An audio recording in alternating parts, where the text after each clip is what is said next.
Guys, welcome back to Renegades. Stephen Rowan here, back at you. So, today we're going to be doing our orphanage video. You won't see Brianna in this video because she has like this throat sickness thing going on currently, and it's hard for her to talk. So, with us dealing that, got me a Owen.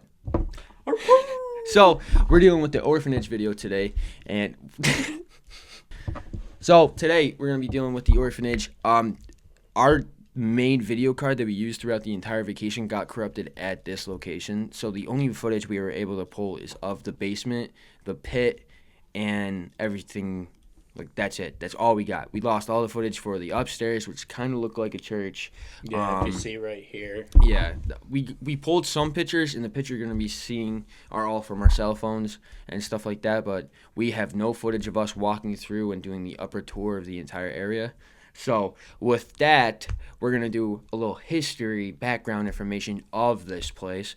And it was built in 1836, and the house was a private residence that functioned as a field hospital during the Battle of Gettysburg. And the reports are being based off the reports in that time was that they hid the bodies in the basement of the cellar, which is where most of our video takes place today, as you can see. So originally, it was a home of Captain John Myers on Cemetery Hill. It served as a Union field hospital, like he just said. Yeah. And Major General Oliver O. Howard's headquartered during the 1863 Battle of Gettysburg. In 1866, it was converted back into a National Soldiers Orphanage homestead to house children affected by the war. And this is where all the children and the abuse and everything happened. Right after they made it into an orphanage is when I believe it was the first or second headmistress or whoever was in charge at that time, head matron, I believe. That's when she took over the orphanage, and that's when all the bad stuff happened, and that's when it became a haunted building. Mm-hmm. But a lot of torture and torment, unfortunately. Yeah, but the reason why it was a private headquarters for major generals and stuff like that was during the war they would take over houses to serve as like a base point for where. Hey, what's up, guys? I was instructed to take off my hat because it was messing with the green screen. So here we are. Back at you. Anyways, okay. So, alright guys, now we're going to talk about, now stick with me, okay, there's a long name, okay. Phil, Linda, Betsy, Ensworth, Smith, Humiston, Barnes, okay. Now that's just the sixth take BTS of me saying that damn name. Now, the importance of her is with Sergeant Humiston, also known as Amos Humiston. Phil Linda was originally the matron of the orphanage. And until the death of Sergeant Humiston, where soon after Rosa Carmichael, we all know her, okay? That's where she took over after the death of Humiston. And she went to Massachusetts as a widow, where she finally met her last husband with her children, except for her oldest, which stayed behind for college. So, Amos served in the 154th Regiment in New York. His nickname was Hardtack Regiment. He was later killed during the first day of the Gettysburg Battle. His body, there was a...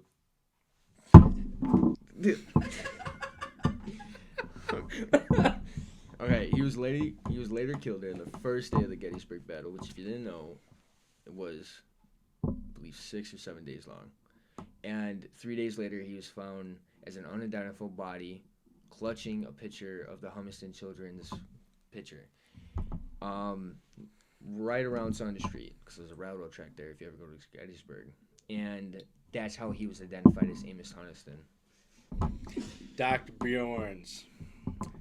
We all about to hear about him here shortly. He made thousands of this Humiston children photos, and he sent them all across into New York, everything like that, to raise support for the Humiston family.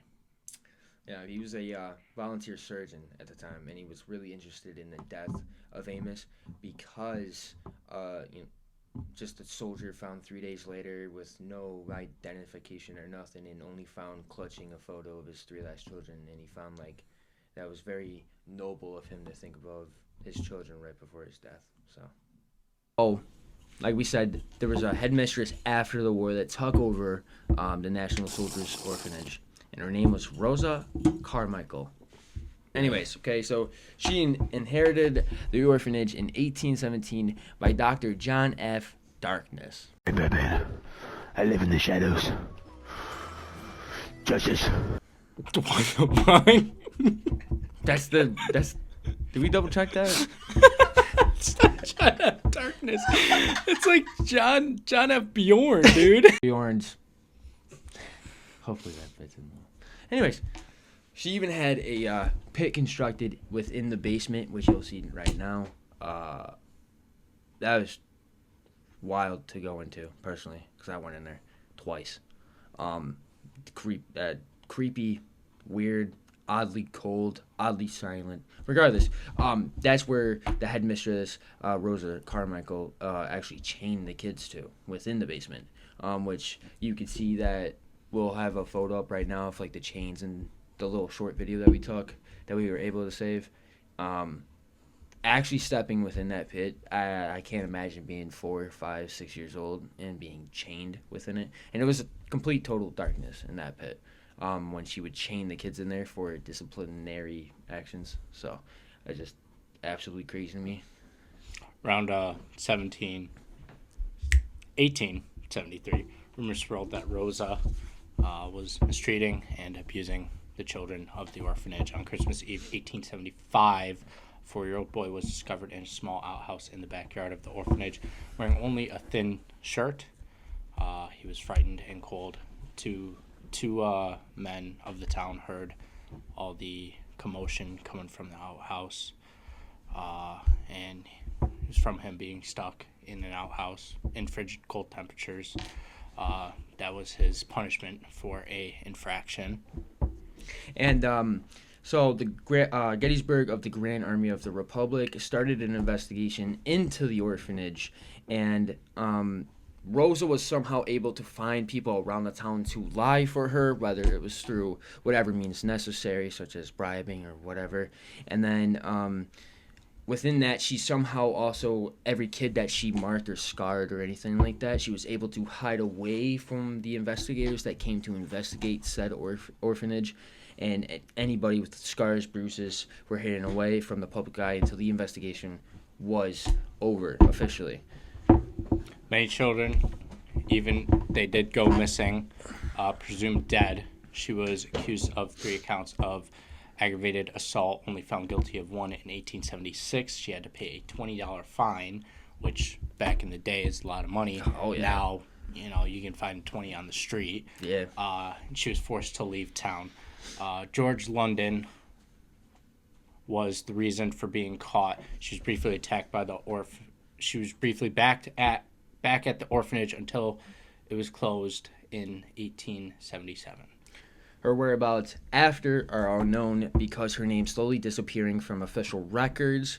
So that is all we know of headmistress Rosa Carmichael. But again, the things that she's done, when you literally go through the building, you overlook the pit, the way they made the museum is that you look into the pit. But you gotta remember, the kids were just in a dark pit. And just remember, this was a field hospital too. That's where they put the bodies. And hospitals back then were not as good as today, obviously. We know that. But for a headmistress that was supposed to take care of orphans whose parents died during the war or whose house was destroyed from cannon fire and stuff like that, the fact that she locked children in outhouses, she locked them in the pit, she would beat, scar them, mark them, and then not only that, she hid everything when investigations from the Gettysburg of the Grand Army of the Republic showed up to start the investigation. The way that she would just hide everything from the public's eyes is disgusting.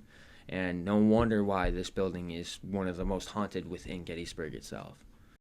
Alright guys, so now we're going to talk about the first level, and then after the first level we'll talk about our experience in the basement, because we lost all the footage from the video camera, but luckily we took some pictures. So the pictures you're going to be seeing on the green screen are pictures of the church. Well, it's not a church, but it looked like a church. It had pews and stuff in it.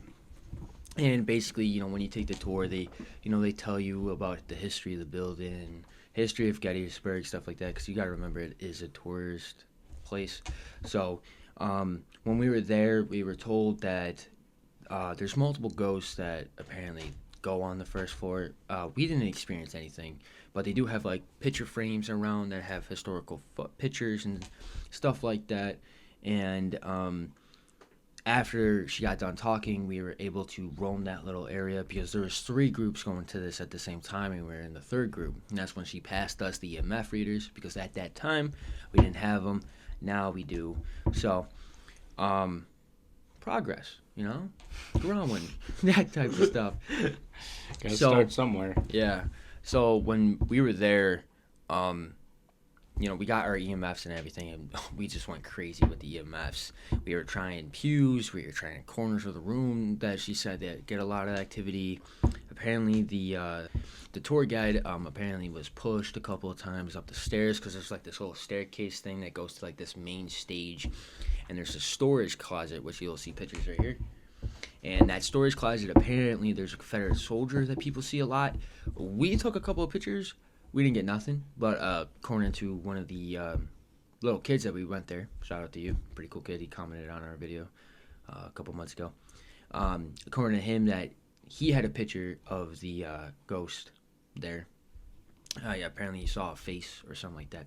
So we don't have that, but again, you know, everybody's experiences are different, especially if you do or don't believe in this stuff. So yeah, I'll let Owen take care of the rest. Alright, so as we're making our way down in the basement area where Rosa used to torment and torture kids, there was a specific chair. Oh wait, there was that little kitchen area before we went into the basement. So we went to the this little kitchen area. It was like there was a couple tables and everything, and we were sitting in the corner, and it was just like we had the EMF out, and you know, as she was telling her stories and everything about the history of Gettysburg and the history of the orphanage, you know, we were just sitting there, and then all of a sudden the EMF just started spiking up. And mind you, it's an enclosed building. It's mainly concrete. Yeah. There's not really much stuff to throw off. There Yeah, are like, electrical up top, yeah, but nothing yeah, center. that's about it. So there was like no power switches or nothing. They had everything with like candles lit and stuff, so you could like go through the way. Obviously there was a ceiling light, but your EMF would have detected from like down here.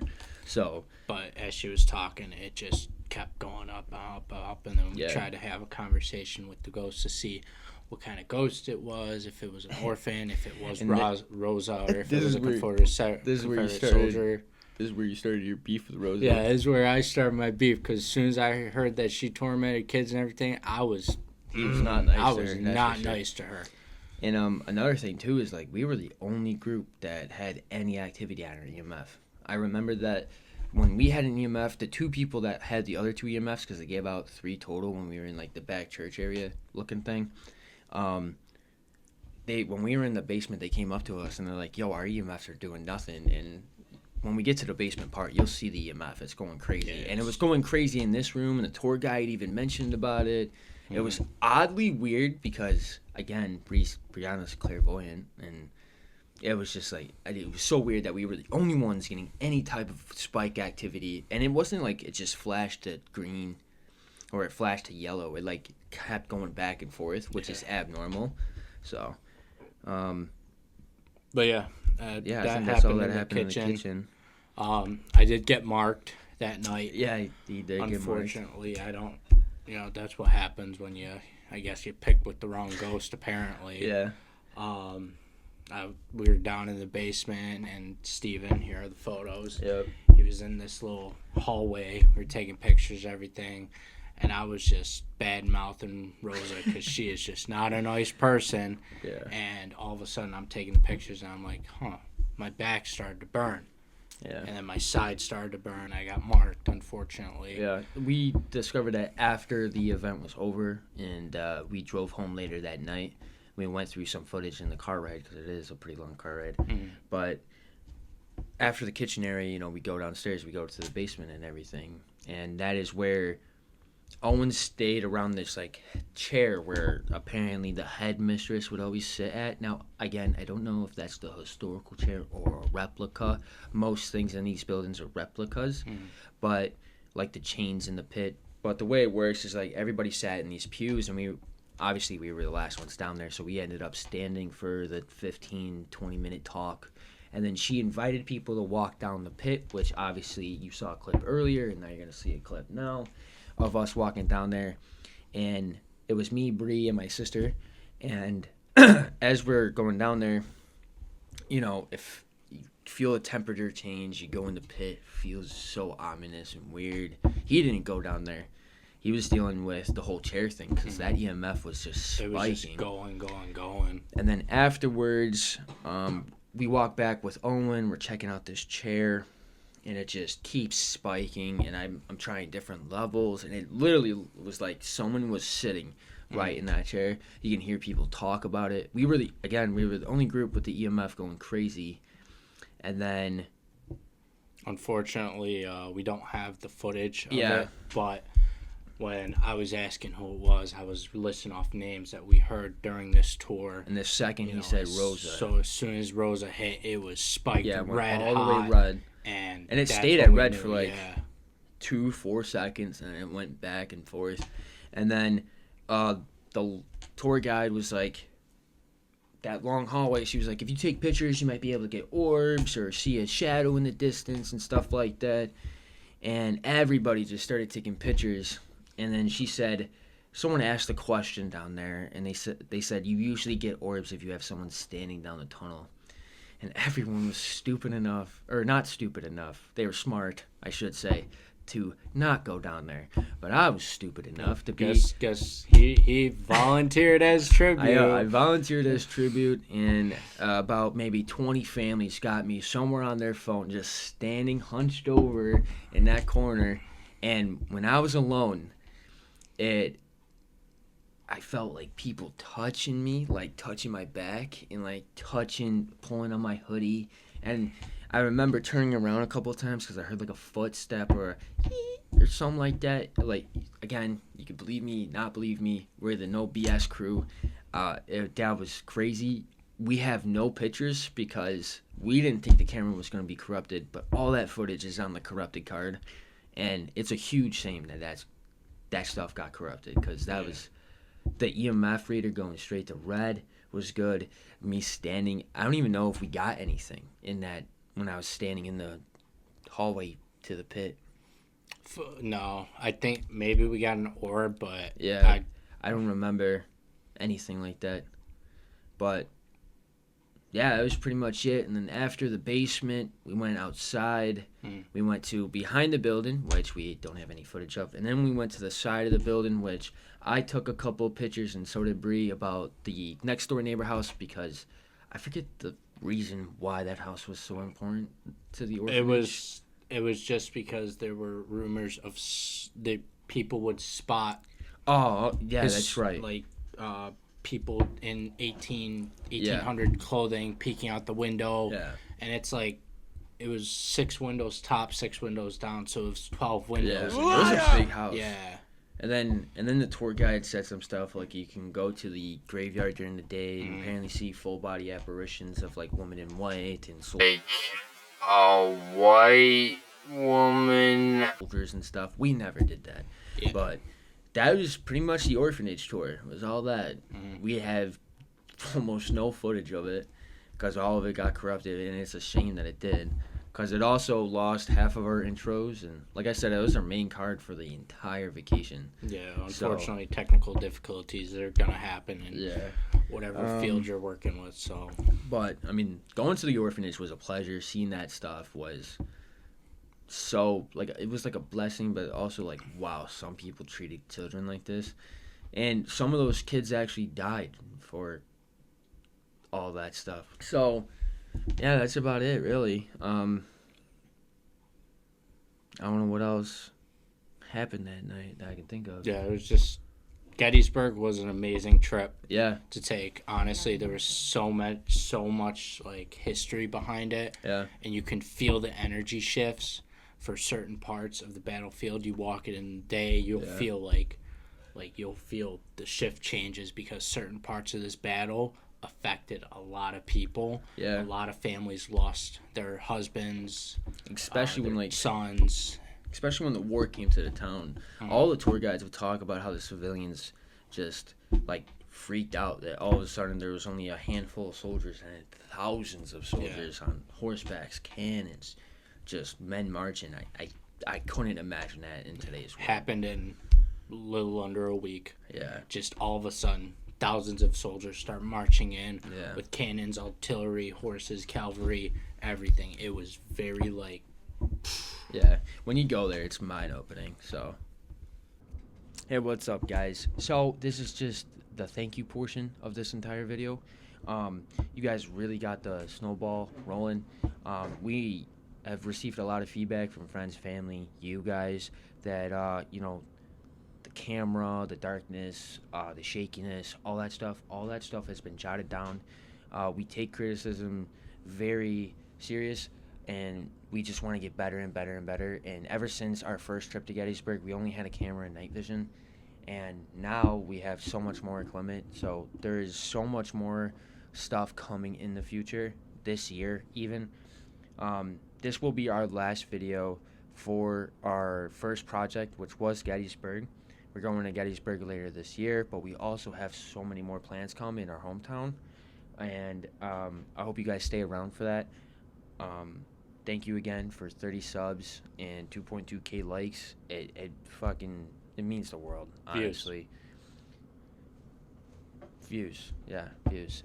But genuinely, it makes everything worth it. It shows that you guys vibe with us. It shows us so much. So, thank you again. Anything to say? like he said, hit the hammer with the nail. You know, we appreciate all you guys. You know, everything, the support, the feedback. You know, we take it how we give it. Yeah. You know, we're no BS. You're no BS. You know, whatever. Yeah. But if we do, he did say about Gettysburg being the last of it. Yeah. But there might be a lost files coming out. Because we are actively trying to get the corruption off of certain videos that we might have lost prior, and we also have hard drives with stuff on them that have corrupted stuff. So we are currently going through that process, and that is what has taken us forever to shift through all that stuff. So currently, right now, we think we have everything, but in the near future, maybe you'll get a archive photo and stuff like that. So again, thank you so much. We appreciate it. Stay spooky, baby. Stay spooky, baby.